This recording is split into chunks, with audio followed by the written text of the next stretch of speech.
Boa tarde, Guaratinguetá. Boa tarde, planeta Terra. Estamos começando a semana, segunda-feira, sintonia. Vocês não são acostumados com sintonia na segunda-feira, mas é um sintonia especial. Já entrando bastante gente aqui no Instagram, legal, porque é especial. Um velho amigo que eu estou reencontrando. Não vou falar depois de 3 anos, 2 anos, 3 anos, a gente não sabe quantos anos. Faz uns 40 anos, é. 40. Faz uns 40 e tanto. Olha só que delícia. Sérgio Mulica está aqui comigo. Serginho Mulica, como era conhecido, e continua sendo, né? Pois é, muita gente me chama de Serginho. Muita, é Serginho ainda, né, Serginho? Lá na minha terra me chamam de Sergio. Sergio. Porque eu tô no Canadá há 23 anos. Deus. Lá na minha terra já assumiu mesmo que é canadense. Nós somos canadenses. Olha só. Quantos anos está lá? 23. Nós fomos para lá em 96. Fui com a minha mulher, com meus 2 filhos. Eu morava em Santos. Eu me casei com uma santista. Sou apaixonado pela minha mulher até hoje. Eu vi, linda ela, Mônica, passou aqui. Não deixou ela fazer aqui. Vamos compartilhando essa história. A Rosana está ali com o Flávio, Marco Oliveira. Aí, vamos Rosana, compartilhar. Isso é uma Flávio. história boa de um guaratinguetaense que faz um trabalho magnífico lá no Canadá. Mas antes disso, você ficou por aqui um bom tempo. É o seguinte, eu morava em Guará, depois fui para São Paulo. Eu fiz engenharia, fiz mestrado, fiz doutorado na Poli e tive vida acadêmica por bastante tempo. Maravilha. Ao longo da vida acadêmica, exatamente, foi a melhor coisa que eu fiz na minha vida, porque eu tive muitos alunos que delícia, que gostaram muito do meu trabalho, daquilo que eu estava orientando essa turma toda, e quando eles estiverem em posição de condições interessantes em companhias, eles me chamaram para fazer consultoria.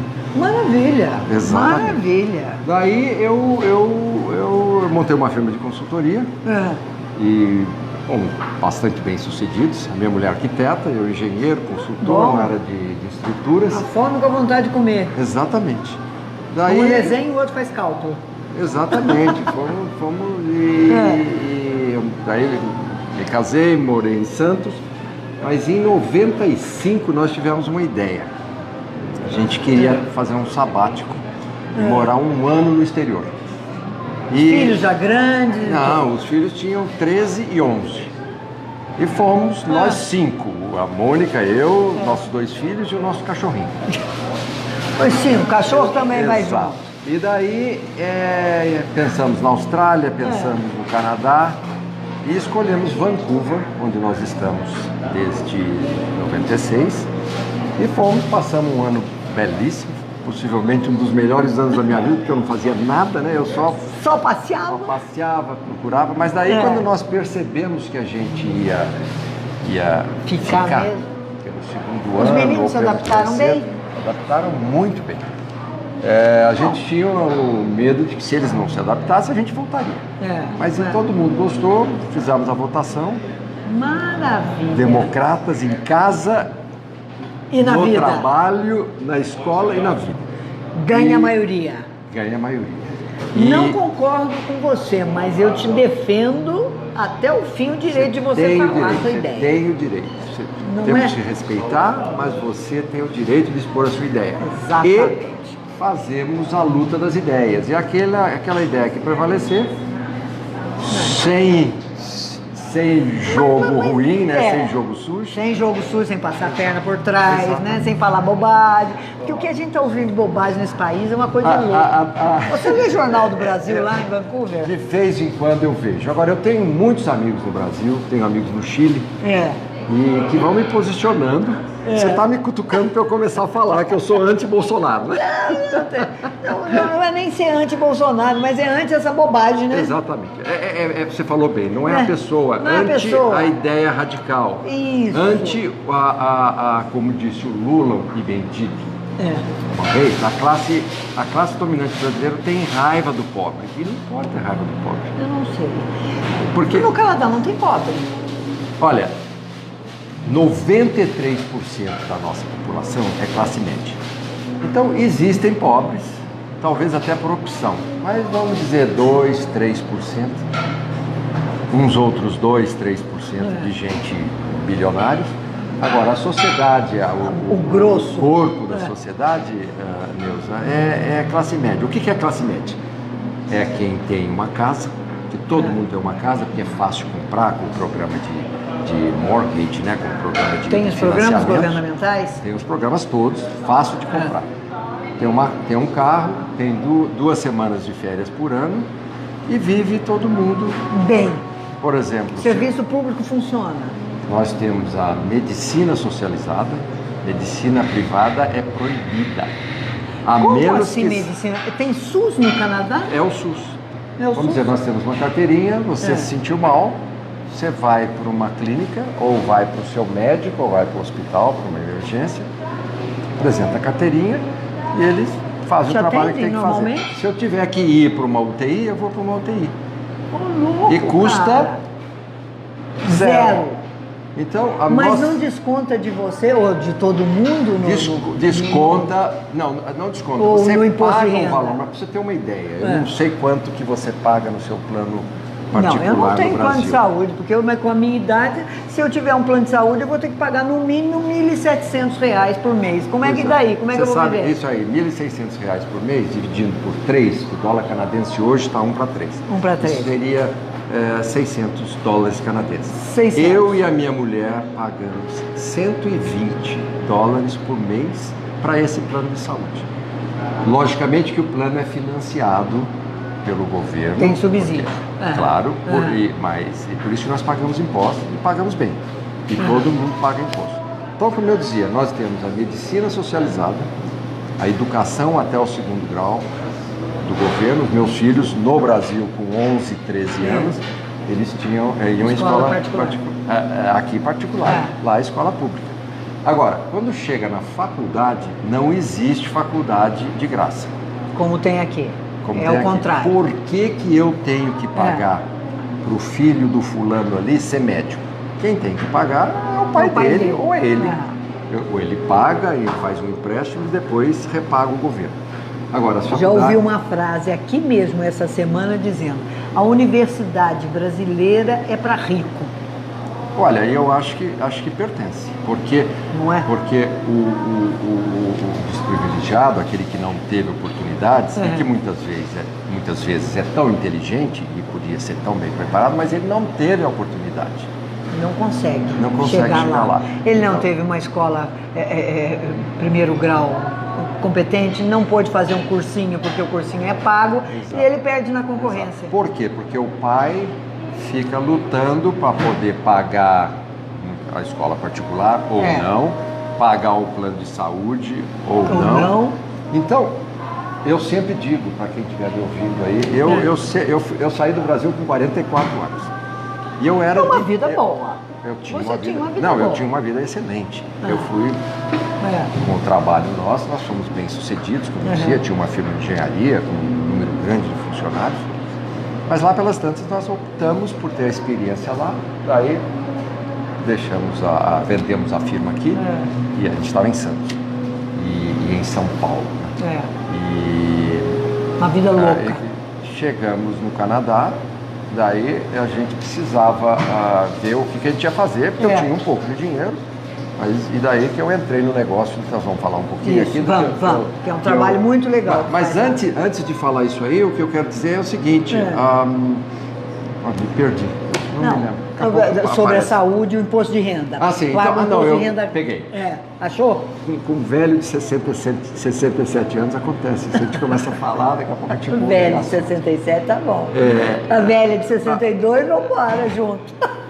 Nós somos sexalescentes, sabia? Sexalescentes. Você ouviu esse termo? Não Uma escritora aqui brasileira nossa inventou. Nós não somos mais sexagenários, nós somos sexalescentes. Como adolescentes?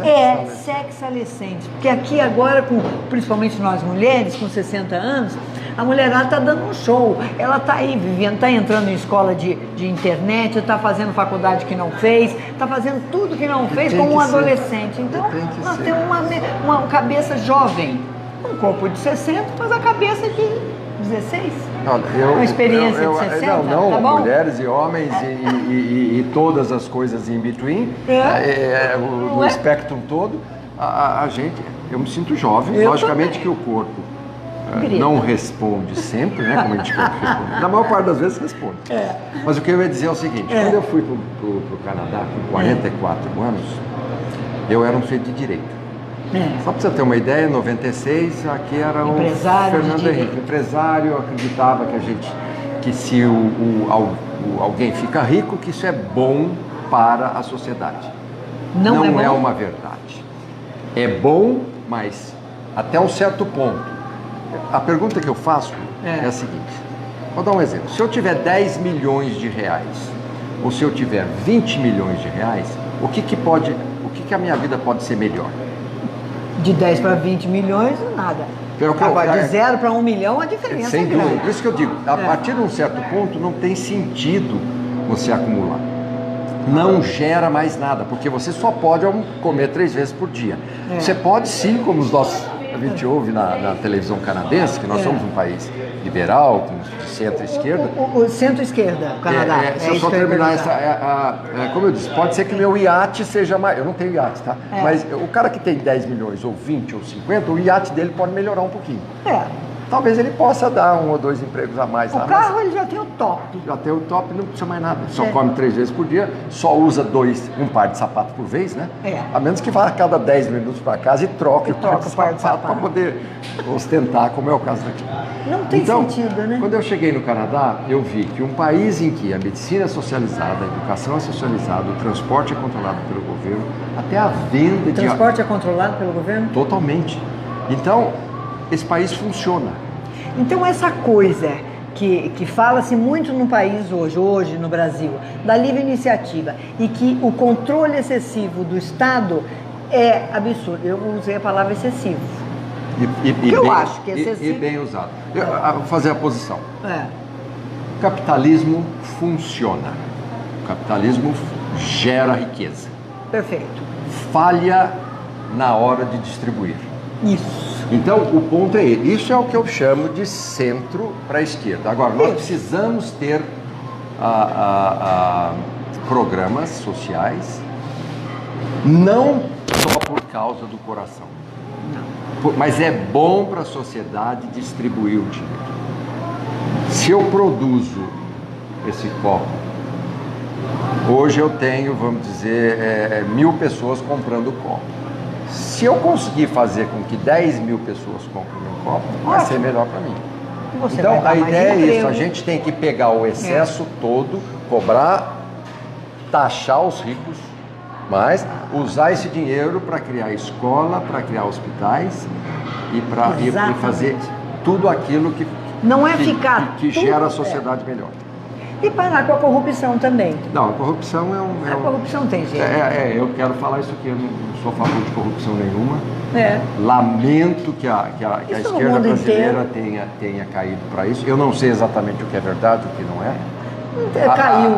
Eu acho a direita sempre foi corrupta, daí a esquerda aprendeu com a direita e daí o velho ditado brasileiro, quem não come mel quando come se lambuza, exatamente. A esquerda se lambuzou. E o outro não precisava ditado, ter e o outro feito ditado isso. é que exatamente, o não mel precisava. ficou o mesmo e mudaram as moscas. Né? Você sabe que você falando da distribuição, eu tenho citado e vou citar com você uma matéria que eu vi na revista já julho, uma matéria de 18 super ricos americanos, super, os tops, né? Microsoft daí para cima, grandes famílias riquíssimas americanas, falando exatamente isso. Eles escreveram uma carta aos candidatos então à presidência da República na época, dos Estados Unidos, pedindo para que eles, super ricos, fossem sobretaxados, porque eles viram que o seguinte, nós já temos muito mais do que sonhamos. Exatamente o ponto que não foi eu que criei esse ponto. Esse ponto Temos muito mais que sonhamos.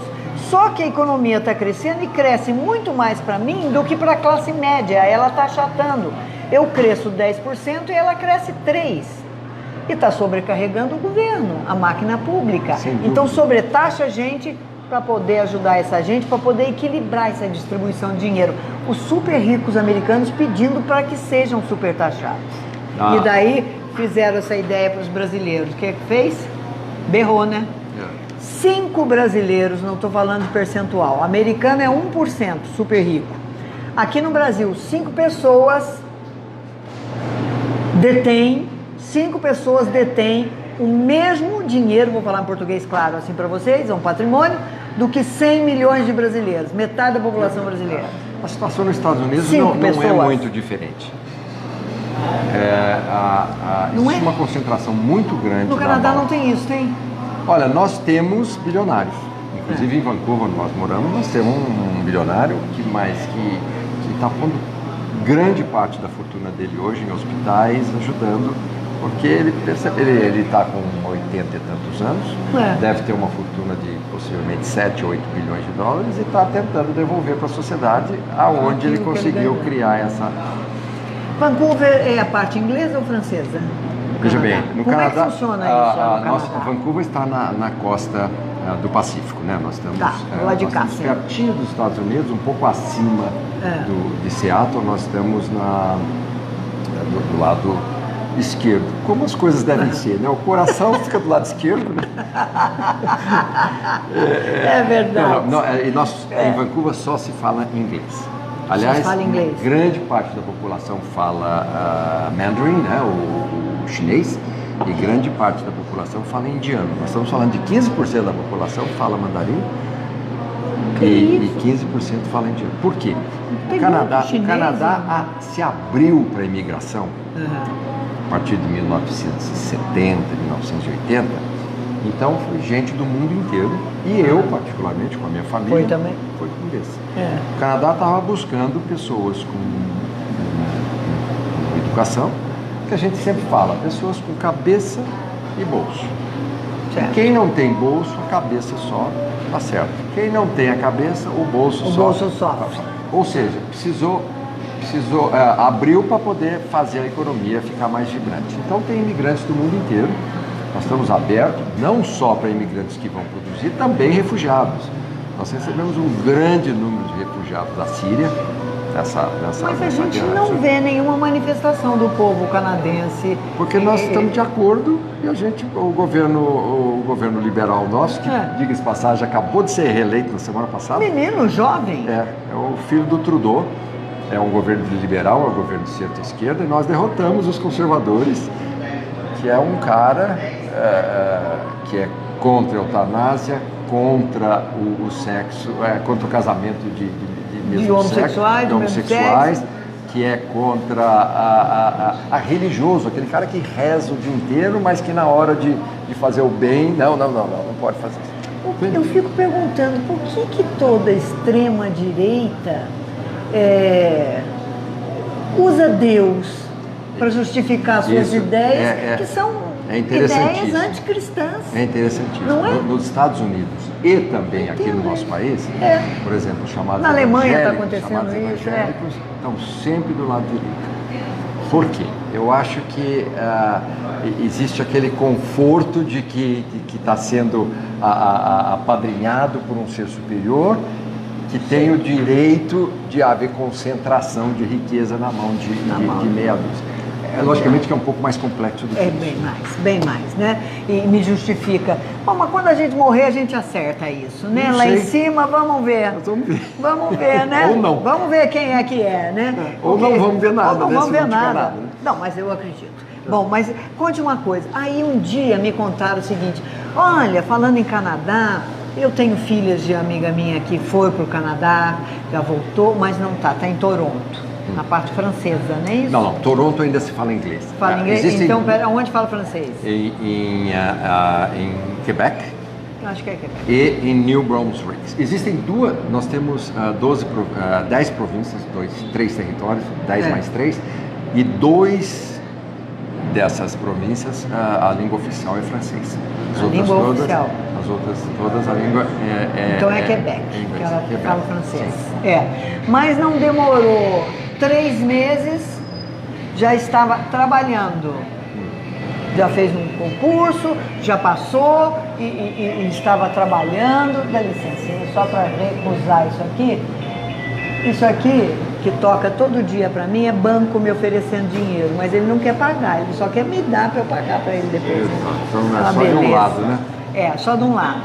Bom, e Ou foi de pra mão lá. única, né? E aí um dia alguém falou pra mim, olha Nilson, tem um cara de Guará que tá lá no Canadá e ajuda muita gente que tá indo pra lá e tal, você não conhece? Daí outro filho de um amigo falou, eu quero ir pro Canadá. E daí procura quem é o cara, é você. Eu falei, como Serginho Mulica? Porque para quem não sabe, a gente se conheceu quando adolescente. Bom, nessa terra todo A gente mundo fazia se parte conhecia. do mesmo Do mesmo grupinho, né? turma, na A gente mesma se encontrava turma. toda sexta, sábado, né? A Maria Laura era nascente ainda, era ela menininha. Ou quase que não existia ainda, né? É verdade. Faltava menos qualquer coisa. Ou né? menos qualquer coisa. Aí descobri, como é que é essa história Então, sua veja bem, lá? Agora você foi para lá e começou a Veja bem. trabalhar. Então nós fomos para lá em 96, quando nós decidimos que iríamos ficar, eu falei, agora eu preciso fazer alguma coisa para começar a ganhar dinheiro, para poder viver. Né? E eu resolvi que eu não ia me recertificar como engenheiro, porque eu acho que eu já tinha tido bastante disso. Sei. Daí, Só para curiosidade, é difícil lá? se recertificar não é difícil. É um país que está aberto, está precisando de engenheiro, está precisando de todas as profissões de nível superior. Só que eu, particularmente, fiz a opção por não fazer. Tá certo. Daí eu falei, então eu preciso fazer um investimento em alguma coisa. O que eu optei, depois de algumas pesquisas, eu fiz um investimento numa escola de inglês para estrangeiros. Olha só. E numa companhia de acomodação para esses estrangeiros. É o que vocês chamam de intercâmbio no Brasil. Sei. Então, nós temos hoje, que a gente chama de agentes, né? São firmas no Brasil, na Colômbia, no México, no Japão, na Coreia, em Taiwan, na França, na Itália. O que essas firmas recrutam o estudante? Os estudantes que querem vir a Vancouver para estudar inglês, para ficar 4 semanas, 8 semanas ou 24 semanas, a gente sempre fala em semanas, não fala em meses. E o estudante vem para estudar inglês e mora com uma família canadense, no chamado homestay, quer dizer, ficar na casa de uma pessoa. E esse é o nosso trabalho hoje. Então, Você faz essa ponte, você tem a escola, ensina o inglês para esse estudante ou esse profissional que quer ir para lá, arruma um local para ele ficar. Exatamente, que nós temos essa firma, nós temos um pool assim, de umas 500 famílias. Maravilha. Que querem receber. Tudo isso é pago, tá? O estudante paga para estudar, paga para morar, com as 3 refeições na casa. E nós somos os corretores, digamos somos assim, os intermediários entre esses agentes no Brasil e o nosso programa. Quantas pessoas, você tem ideia? Olha, nós temos 2 bolhas no ano, que são o mês de janeiro e fevereiro, inverno lá, mas férias de verão aqui, então muitos estudantes vão. E temos a segunda bolha no mês de julho, que é férias de inverno aqui e alto verão lá. Alto verão lá. Para ter uma ideia, no verão a gente chega a ter mais de 1.000 estudantes na escola. Que maravilha, Sérgio. Durante um ano. E no mundo inteiro, não é só brasileiro? Não, vamos dizer, brasileiro tem 20, 25%, tem outros 20%.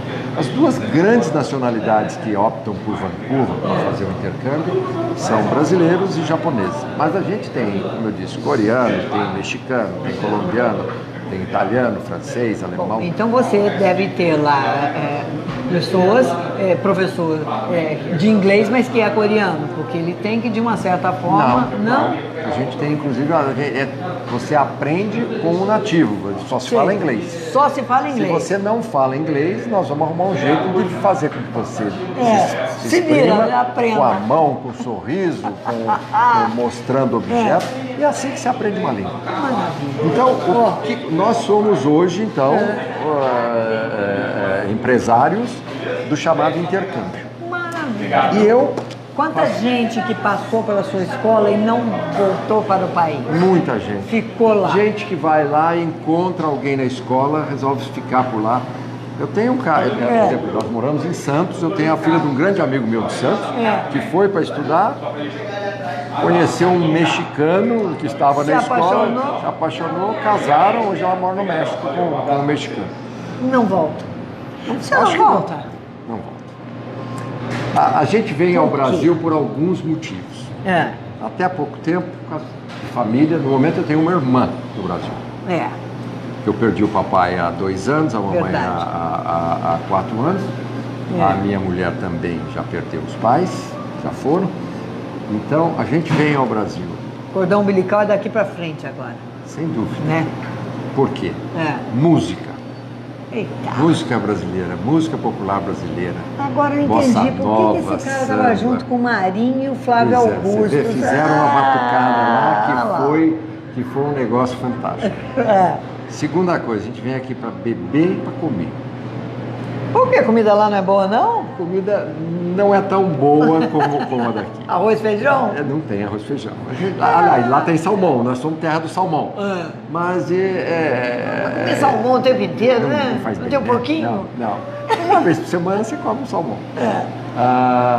Então a gente vem aqui por coisa. Eu sou apaixonado por algumas cidades no Brasil, tipo Rio de Janeiro, tipo Paraty.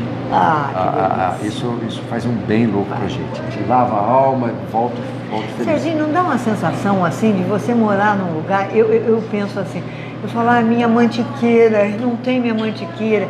Eu sou muito presa, sou muito raiz, né? Mas daí a gente vem e visita. A gente vem e visita? Não dá banzo, não? Eu escutei isso outro dia, não sei quem falou isso, um poeta.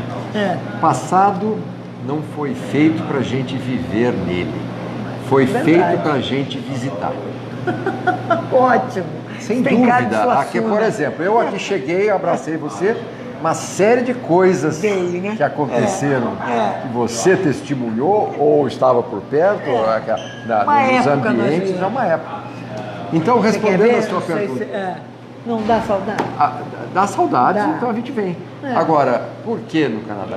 Hoje nós temos 2 filhos, casados, com 2 filhos também, então nós temos 2 netos.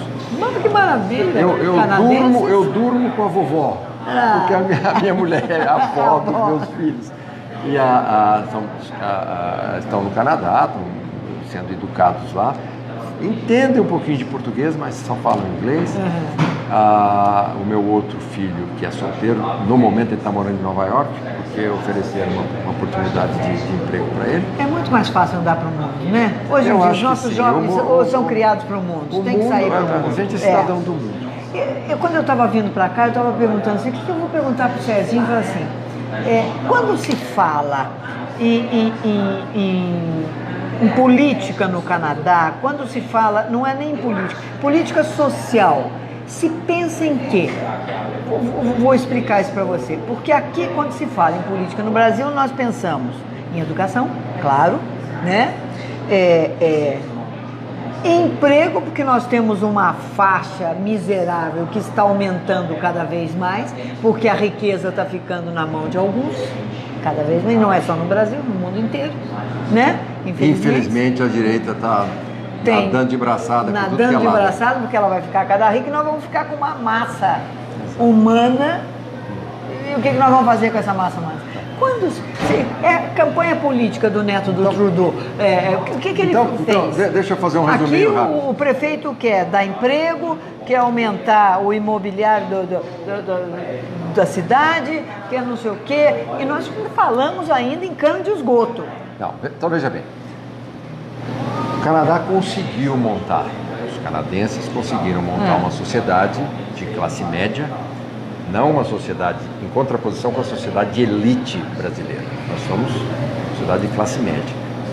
Os melhores se destacam e aqueles menos capacitados, ou porque são menos inteligentes, ou tiveram menos sorte, a palavra sorte existe, ou menos por algum motivo, o governo tenta ajudá-los para que a sociedade como um todo consiga funcionar. Ter uma vida digna, né? Vida digna. Então, respondendo a sua pergunta, eu fiquei muito contente de saber que nós ganhamos, os liberais, a direita ganhou, aliás, a esquerda ganhou, de jeito nenhum, né? A esquerda ganhou, mas, na verdade, o espectro entre a direita e a esquerda é muito próximo do centro.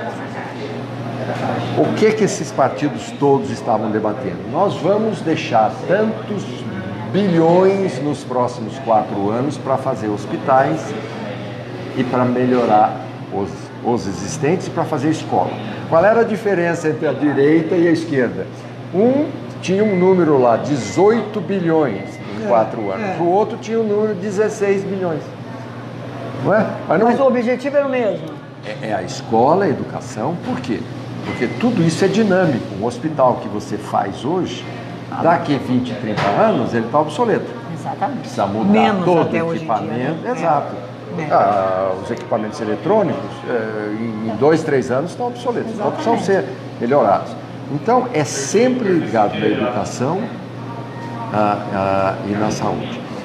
Quando a gente fala em conservador... E hoje aqui a gente tem que pegar o dinheiro público para ainda colocar cano de esgoto, porque lá não precisa pôr mais. Aliás, e se precisar, tem, porque a população como um todo, porque todo mundo tem renda razoável, os 93, todo mundo paga imposto e esse imposto consegue manter o mínimo necessário. Deixa eu dar um exemplo para você. Eu acredito que exista, mas é muito pequena. Eu disse de novo o que eu ia falar. Eu estava falando de cano de esgoto, você está falando de hospital, educação, a política. O que eu ia dizer anteriormente é que quando a gente fala em esquerda, direita, em conservador e liberal, a gente precisa definir conservador social, no nível social e no nível fiscal. Então, existem os conservadores sociais, que são aqueles que não querem dar direito. Por exemplo, você não poderia estar casado, não poderia viver com ninguém se nós não tivéssemos liberdade. E que lá o casamento é legal. Casar no Canadá, você vai lá, casa, você escolhe, não tem problema nenhum com isso. Agora, existe o conservador também fiscal, aquele cara que não quer criar débito no governo, porque acha que criar débito está deixando dívida para o próximo pagar. Agora, o governo do Trudeau, ele está gastando bastante, não irresponsavelmente, porque está investindo em saúde, educação e também, no terceiro item, a infraestrutura do país. Estradas, aeroportos. O país é muito grande, né? O país é o segundo maior país do mundo, mas nós temos 35 milhões, territorialmente, mas nós temos 35, primeiro é a Rússia, 36. para quem não sabe. Primeiro é a Rússia, nós somos o segundo. Mas em termos de população, nós temos, eu acho que 15% da população do Brasil. O Brasil tem o quê? 220, nós temos 35, 36. 35 milhões? Agora, viver naquele gelo, Deus nos acuda, né? Não é. Não é? Primeiro que... Quando fala assim, tudo no Canadá é por debaixo da terra. Isso é um mito. Isso daí, existe uma cidade no Canadá que é tudo debaixo da terra, que é Quebec. Aliás, não, no estado de Quebec, que é Montreal. Que está tudo embaixo da terra, porque o inverno é rigoroso. Em Vancouver, não. Vancouver faz frio, mas eu costumo dizer, para quem não sabe, que eu sinto muito mais frio quando eu venho a Guará do que no Canadá. Por quê? Lá nós temos a calefação no carro, na casa, na escola, na igreja, no botequim, onde for. Então você vai tomar um banho no Canadá, você tira a roupa, entra na água, toma o banho, sai. A casa está 25 graus, não precisa estar se enrolando em toalha como você tem aqui, porque você está morrendo de frio. Você vai dormir aqui, você fica embaixo da coberta, aqui eu puxo a coberta assim para não respirar o ar frio. Lá não, lá eu durmo eu durmo com um lençolzinho em cima, durmo de shorts. Por quê? Porque a temperatura da nossa casa é 22 graus o ano inteiro. Aí, ó. Então, esse negócio do frio... Serginho, para esse povo que está pensando em ir para lá, você diz o quê? Eu quero dizer o seguinte. Você Apague a luz do aeroporto? Você falou que existe um cara lá em Vancouver que ajuda. Todo mundo que me procura, que ajuda todo mundo que me procura, ou para se inscrever na escola, ou mesmo para tirar ideias, eu sempre atento. Manda um e-mail, a gente responde. Muitas vezes eu não consigo responder por falta de conhecimento. Tem um endereço eletrônico para a gente... Veja bem, o que eu queria dizer, se for possível, claro, diga. Posso deixar o meu e-mail para quem quiser entrar em contato com a gente. Mas eu também conversei com a Rosana do Flávio, que eu acho que está nos ouvindo. Está aqui, Rosaninha, Sônia Santos, grande cantora, que você gosta da nossa música, você precisa ouvir essa moça cantar. Pois é, para ela, vamos nos encontrar. Olha lá, Sônia, vamos para Vancouver? Vamos fazer um show em Vancouver? Vou trabalhar nesse sentido. Então, eu estou deixando a Rosana, mulher do Flávio, maravilha, como uma representante nossa. Quem tem Opa! uma ideia de ver se tem condições de mandar o filho, ou a mulher, a própria pessoa, qualquer pessoa que tenha de 14 anos a 90 anos, se quiser passar 4 semanas para estudar inglês, morar com uma família canadense para aprender a cultura, vai gostar de uma porção de coisa e não vai gostar de outras coisas, mas vai experimentar. A vida é assim, né? Você experimenta e depois você faz a opção, aquilo que você quer. Exatamente. Então eu vou deixar o e-mail da Rosana. Maravilha, Rô. Rosana CVG. CVG. Tomara que eu tenha falando certo, né? @ O quê? gmail.com. Vocês não falam Gmail, vocês falam Gmail. Gmail. Gmail.com. É Gmail. Então, ponto com. Rosana CVG. Gmail.com. Não é Gmail. @gmail.com. Por que inventa? Por que o G não é G em todo lugar? Tem que ser de lá e aqui G. Sergio, como me chama. Agora, Tá bom. se alguém quiser passar alguma coisa direto para nós, Sergio @molica Dois MOL Ls. 2 L's Molica.ca. Agora, eu preferia que vocês fizessem contato com a Rosana. Com a Rosana. Ela faz o meio de campo e vocês vão me encontrar lá, né? Que eu vou estar Maravilha. administrando a situação. Maravilha. Quem quiser ir para estudar, quem quiser ir para passear, se quiser morar com uma família e não estudar, a gente E entrando em contato com a Rosana, Perfeito. vocês ficam sabendo os sites da nossa escola e o site da nossa companhia de acomodação. Excelente.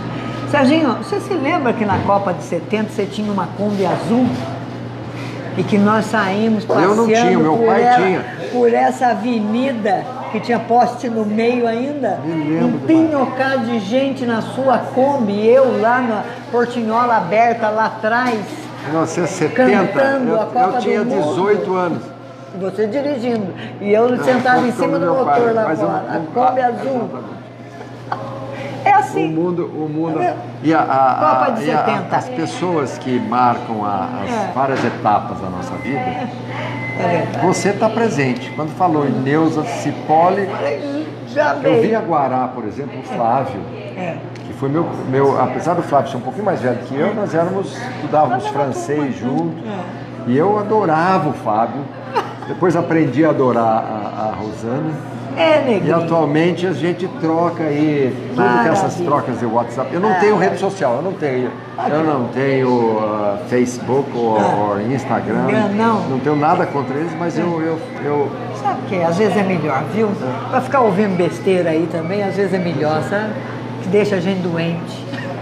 É uma delícia esse bate-papo, Serginho. Eu agradeço, nosso tempo já passou. Um beijo para faz todo tempo. mundo aí que eu conheço, Olha, para aqueles que eu não vamos conheço. compartilhar essa história aí, minha gente. Aqueles que não concordam com a gente, sem problema nenhum. Existe espaço para todo mundo, né? Existe. Tá bom?